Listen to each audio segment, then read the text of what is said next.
Like,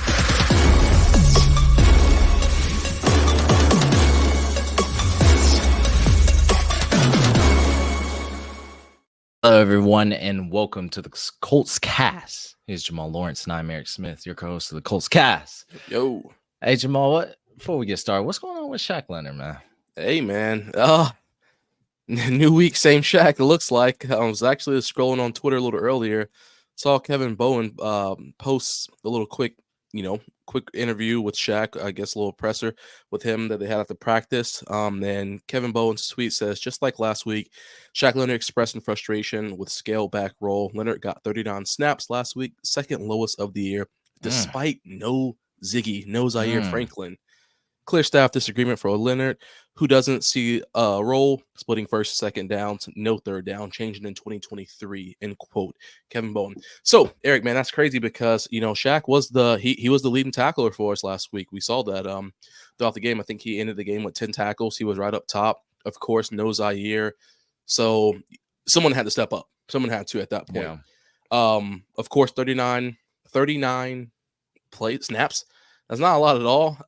However, I will say our defense was playing a little better. I don't know how many snaps our total defense had, so I can't speak on, that in comparison to percentage watch for what he had. But he looked good out there. Well, I should say he did his job out there. I talked about in the post-game show, I said that he was kind of quiet with his numbers just because Kenny Moore was the highlight. Of course, Kenny Moore with the 2 pick six. So I can't say that Shaq was out there killing it, but he did have the most tackles. But Shaq is clearly still frustrated. It goes back to what we talked about, man. I don't know what it is with him right now. There clearly is some discrepancy. We talked about how it could be interesting if Gus Bradley isn't there next year. Or if Shaq isn't there next year, if you're Shane Steichen, and at this point, you got to decide if you want to keep your defensive coordinator, or keep your All-Pro linebacker, or for that matter, Chris Ballard, Jim Irsay. I don't know. That's a lot of people you got to talk to about making decisions here moving forward if they can't come to some neutral ground. But we won't go too far down that rabbit hole, Eric. But I just want to give a quick update on Shaq because he still ain't happy. Yeah, I think the 39 snaps, I want to say that if I remember checking correctly, that was around 80% of the defensive snaps. So he's still playing a good bit. I guess he's really frustrated with not playing on third down. I mean, that's big for a guy who used to be excellent in coverage, He's that big third down stopper. I don't know what's going on, man. Yeah, we got to figure something out as an organization to make Shaq Leonard happy, or like you said, like there's going to have to be some changes. So something to keep an eye out on because, he's frustrated last week, still frustrated. What's actually going to happen with his role going forward and his future with the Indianapolis Colts? It'll be interesting to see. But look, guys, the Indianapolis Colts, they defeated the Carolina Panthers last Sunday in Charlotte to boost themselves up to 4-5 on the season. So here's a question on all of our minds. Can the Indianapolis Colts still make the playoffs this season? I would say mathematically, yes. But also there's plenty of reasons why we can or can't. But guys, please remember to like, subscribe, and comment below with your thoughts. Colts Nation, that's the best way to support us, guys. And it is completely free. So Jamal, how or why can the Colts squeeze into the playoffs this year? What do you think has to happen? I mean, because I feel like just last week before, I mean, we were talking about the draft, who are we going to be targeting now? Like, we're starting to win. We're 4-5. The AFC South, at least the wild card part, is kind of open. What do you think has to happen for us to make the playoffs? I mean, I think it's still crystal clear that the Colts strength of schedule right now is still, very, very easy. It's very easy. So playoffs are on paper and in theory still very attainable. I just don't know that that's the route that the organization is wanting to go at this point, Eric. I mean, you kind of touched on this before where, we talked about, you continue to win out, you miss out on that top 10 pick. Of course, we don't ever want to see any tanking, but you miss out on that top 10 pick, you're kind of in no man's land at that point. Um, but at the same time, at the same token, of course, any organization, clearly the frustration will continue to build if the team can't figure out a way to get a W here and there. So in my humble opinion, I think that if the Colts want any shot at trying to make it to the playoffs, they got to figure out a way just to control the game, manage the game. We squeaked out a win against the Panthers, who are a one-win team. As much as I love wins, let's be real here. The Panthers are a one-win team for a reason. So we can't sit here. And if it wasn't for Kenny Moore and company out there on the defense side of the ball, who knows what happened in that game? Yeah. So I think that the Colts have to holistically figure out this offensive game. We know that the pass game is not going to be prevalent because Minshew just doesn't have that rocket arm. He doesn't have the skills that it possesses to make him a quarterback to be at that top 2 level. We have to rely on our run game way more than what we have. I think that it's clear that we still are afraid to utilize that properly. So I think cohesively, the Colts, if they want to make the playoffs, we want to make it to the playoffs and win out the schedule, the team has to play for 4 quarters. It's just a play a full 4 quarters the entire time. Get out there from the jump, can't get any penalties, can't have the turnovers, and you have to create turnovers. And I know everyone's saying, "Well, duh, Jamal, that's obvious." Any team wants to be perfect, but the Colts have to be perfect. The Colts can't afford to make these mistakes because the mistakes backfire. And I think we've seen that week in and week out. Mistakes backfire on our team, and the only way to minimize that is to the backfire, and it's just to end all mistakes in general. And that just takes discipline. It takes film watching. It takes a little bit of everything for these guys to get it together. But that's something that I think can happen. It can happen, but it's gonna be hard. It's gonna be real hard. Yeah. I kind of agree with you, man, because when we don't make mistakes, when we're playing at the highest of our potential, basically. I mean, you saw last game, Kenny Moore made history. 2 pick sixes. 1 pick six is great, is amazing. 2 pick sixes for the same player, that's unheard of. But I want to touch on that favorable schedule because I do agree the Colts have a favorable schedule for the rest of the year. I mean, they had one for the entire year, but we're mid-season. Here's the breakdown. We have 8 games remaining for the regular season, essentially the halfway point. How many of those teams are currently below 500 that we face? 5 teams. We have 5 teams below 500. Starts with New England Patriots, Tampa Bay Buccaneers, Tennessee Titans, Atlanta Falcons, Las Vegas Raiders. So 5 games against teams that are worse than us, basically, or on the same level. One is at 500, the Houston Texans. We already beat them. We always give the Texans their numbers. But then the 2 others would be the Cincinnati Bengals and the Pittsburgh Steelers. They're above 500. I'm surprised the Steelers are above 500. They seem to be squeaking by games, even though they have a negative point differential. Cincinnati Bengals, they've made a turn. Looks like Joe Burrow is healthy. So that's probably going to be our hardest game on the schedule. But, ladies and gentlemen, we could very well win most of those games and end up with 10 wins potentially. Still, that was our early season projection. We were going to get 10 wins this season, but I didn't know we were going to lose Anthony Richardson. So, hey, shit happens. It's still possible. So, according to Sharp Football Analysis, the Indianapolis Colts have the 3rd easiest schedule in 2023. That hasn't changed since their initial ranking in May.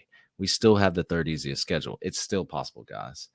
And let's not forget, Colts have a pretty good offense in the Shane Steichen area. We're averaging 25.8 points per game. That's 7th in the league.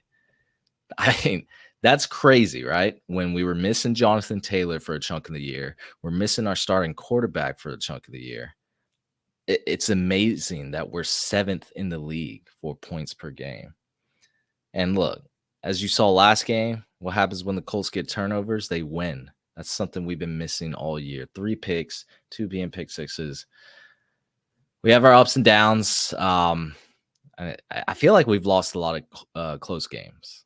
A lot. I can't count on how many was either a 1 score or less game or something that was still a game going into the fourth quarter. I mean, we can go back to the very beginning of the year. We should have knocked off the Jaguars. We were up going into the fourth quarter. But we just need to figure out how to close out games, and that goes back to what you said, Jamal, playing all four quarters, not letting our foot off the gas, keeping it going until the very end. We can still figure out ways to win despite that. I mean, we tore the Panthers up on the road. I know we're down our starting quarterback. I know injuries are starting to plague us, suspensions. Like we've had 2 technically, if you want to count Isaiah Rodgers. I mean, this is crazy. We're still overcoming the hardship of injuries and suspensions, yet we're still finding ways to win or keep it close. So I think it starts with the Patriots, Jamal. We get that. We get back to 500. I don't know. Playoffs are knocking at the door, at least wild card. They are, man. They are, and but it's gonna be a tough game against the Patriots. It's not gonna be an easy game. I know you mentioned they're below 500, but let's be real here. You can say what you want about Belichick and what's happened with New England, but Belichick is notorious for getting poor quarterback play. We saw it happen last year when Sam got thrown to the Wolves. Belichick ate him alive. All I'm going to say is this. Minshew has to get it together if he wants to have success against Belichick. I don't care that the Patriots are only putting up 17 points a game. That doesn't matter. None of that stuff matters.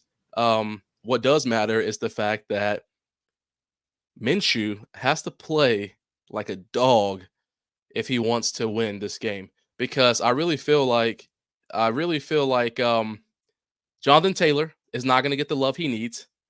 I think it's clear, even when we talked about last week, statistically, the Panthers game should have been a freebie. That should have been a career game for JT, career game for Zach Moss. Jonathan ended with 47 yards, I think it was. So, and on 18 carries. Minshew had 97 yards. Only touchdown came to Jonathan Taylor, 22-yard pass. So, I say that because Belichick's going to stack this box. He's going to make us honor, or excuse me, we need to make him honor our run game early on if we want a chance to actually have a legitimate chance to win in this game, because I feel like this is going to be a sloppier game than what people think. There are going to be some mistakes that happen, and it's Colts by 24. Here we go. All right, keep going. So it's going to come down who's going to make the least amount of mistakes. And I know that Mac Jones ain't the best out there, but I also just can't neglect the fact that Bill Belichick, he is notorious for just tearing up quarterbacks, and Minshew gets distressed quickly. So that scares me. That's all I got to say about that. I'm gonna keep it a bug. New England Patriots are garbage. Look, our next win will come in Germany. Don't bump everything Jamal just said. We got next up. New England's defense. It's not like it's been in the previous years, guys. Again, Jamal just talked about how, Sam Ehlinger got stuffed last year. 1, it was Sam Ehlinger. 2, that was a completely different team last year, not head coached by Shane Steichen. So now that we got that out of the way, Sam Howell and the Washington Commanders tore their ass up last week. I mean, they're talking about getting rid of Bill Belichick. That's how bad it was. So, look, Sam Howell, he's kind of balling out. I think he's second in passing yards, like total passing yards in the league. I like that you said that, because Minshew's not second in total passing yards in the league, but keep going. Oh, I know. But, a week before that, they were trying to decide at the trade deadline, should they sell everyone? So, look, Sam Howell, but Bill Belichick about to get fired after this game. Ooh. Look. Ooh. Look, because we are about to tear them up. I don't actually think that. He's too legendary of a coach to go out like that. But then again, I've seen crazier things happen in the NFL. But look, Mac Jones isn't good.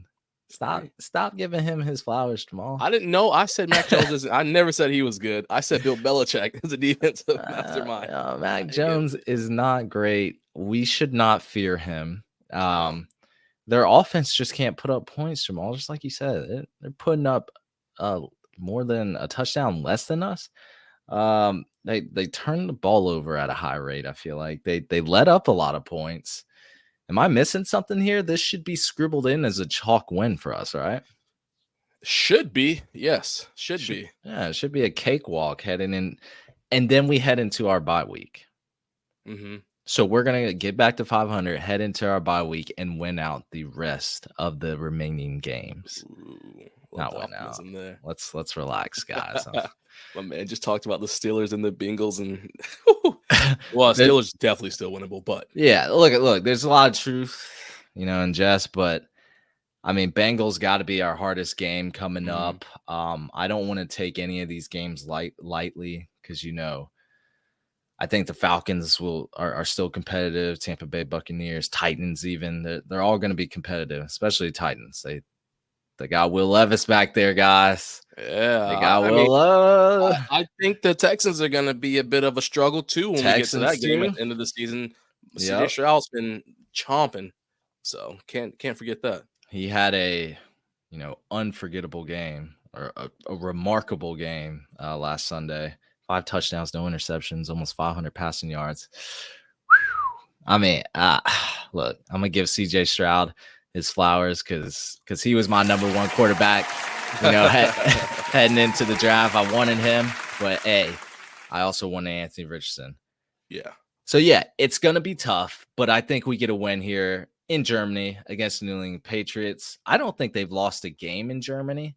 Now, I don't think they've had a lot of games in Germany, but the trends are on their side. New England has not lost a game in Germany. Correct me if I'm wrong about that. But look, get the win here. Party out. We party out in Munich right after the game. Head into the bye week. Rest up, and then we're right back at it. I think we have momentum on our side from stomping the Panthers out, and we're gonna get back to it. So playoffs are still it's still right there, baby. I respect that. I respect that. Right? Yeah, I agree with that. Colts win. Like I said, I think it's gonna be a sloppy game, though. I really do think it's gonna be a very sloppy game across the board. But Colts will get this W and go into this bye week at 500. Yes, I do agree with that. Which we want. We want to keep that winning culture. Everyone saw that Jim Irsay photo with the team and him getting crunked to Meek Mill. That is a electric locker room right now, and they're doing that at 4-5. We get a win going into the bye week. We're going to carry that momentum through the bye week into our next game. I don't know, man. Like we already saw the legendary photo. We made an album cover over it. Jim Irsay redropped that. Yeah. Jim Irsay is about to release a little rap album for himself, but they were going crazy. So I could only imagine what's about to happen in Germany. Oh yeah, it's gonna be a great game, man. 9:30 a.m. Let's get it. Yeah, Colts 27, Patriots 3. Let's get it. Woo! More prediction. I think it's gonna be Colts 24, Patriots 18. Oof. Okay. Yeah. They're about to put up 18 on us. God, yeah, they're gonna just scrape over. A bunch of field goals, it seems like. Yeah, it's gonna be an ugly game. I'm telling you that. Well, that's it for me, Jamal. That's all I got. Hey, guys, if you're still tuning in right now, we are going to do a live stream right after the game on Sunday, post-game. We'll be up live. We want to get to talk with all the Colts fans, the Colts cast fans, just even Patriots fan. Come on in. Look, it's going to be fun. We'll be live right after the game. We'll see you there. That's going to be it for us, everyone. Thank you for listening to the Colts cast. We are live on Apple Podcasts, Spotify, YouTube, or any platform you use to listen to podcasts. And we'll be back on Sunday to give you some more Indianapolis Colts content. That's right. Let's get it. Have a good weekend, y'all. Later.